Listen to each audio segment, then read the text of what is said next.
ఇంకా రాలేనా? జేబీ డాబా వెళ్ళేది 10 నిమిషాలు వస్తుంటే ధరలో ఏదో చిన్న కేసు చెప్పా చూసుకుని సరే లేదా చూసినట్టుందినా? నీ దాంట్లో బాగా క్లియర్ తెలుస్తుంది. ఈమె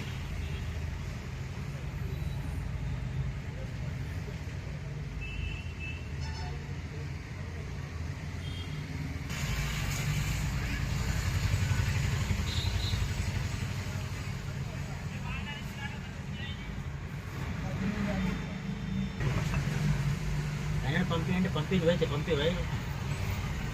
పంపించారు ఎవరు లేరు, ఇష్టం తీసుకెళ్ళారని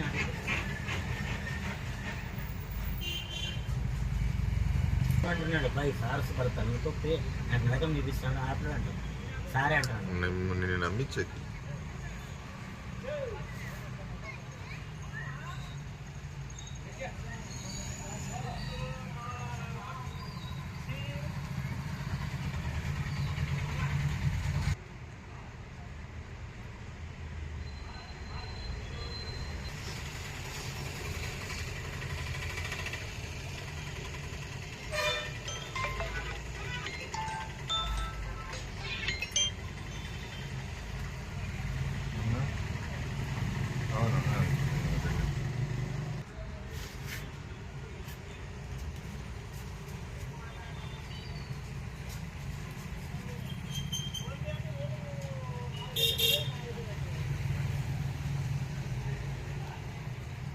నెంబర్ కరెక్ట్ రాసుకున్నావా? కార్ నెంబర్ రాసుకున్నాను సార్. కరెక్టే కదా?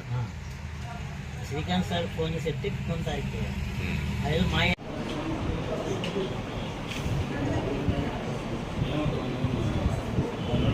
రాత్రి సుమారు 9 గంటల సమయంలో 3 వ్యక్తులు కారులో వచ్చేసి ఒక కిరాణం షాపు వ్యక్తి దగ్గరికి వెళ్ళి మేము 2 టౌన్ పోలీసులము 2 టౌన్ సిఐ పేరు చెప్పేసి 2 టౌన్ సిఐ పేరు మీదుగా నేనే 2 టౌన్ సిఐ అని చెప్పేసి దాదాపు 3,000 రూపాయల సరుకులు తీసుకుని డబ్బులు ఇవ్వకుండా పోలీసుల వాళ్ళ మనం దౌర్జన్యంతో వెళ్ళిపోవడం జరిగింది.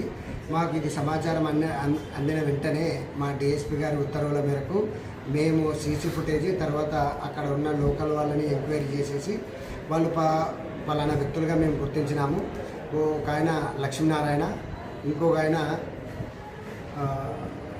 ఆయన రవి, 3 వ్యక్తులుగా మేము ఐడెంటిఫై చేసినాము. వాళ్ళని 3 కూడా అదుపులోకి తీసుకున్నాము. వారి మీద కేసు రిజిస్టర్ చేసి రిమాండ్కి తరలిస్తాం. ఈ లక్ష్మీనారాయణ వ్యక్తి కొద్దిగా ఇంతకుముందు కూడా అధికారుల పేర్లు చెప్పి టోల్ గేట్ల దగ్గర అక్కడ డబ్బులు వసూలు చేసినాడని రూమర్స్ ఉన్నాయి. రూమర్స్ కాదు, వాస్తవం అది. ఆ విషయంలో కూడా మేము వెరిఫై చేస్తున్నాము. వేరే రాష్ట్రాల్లో కూడా కేసులు ఉన్నాయని చెప్తున్నారు, అవి కూడా వెరిఫై చేస్తాం.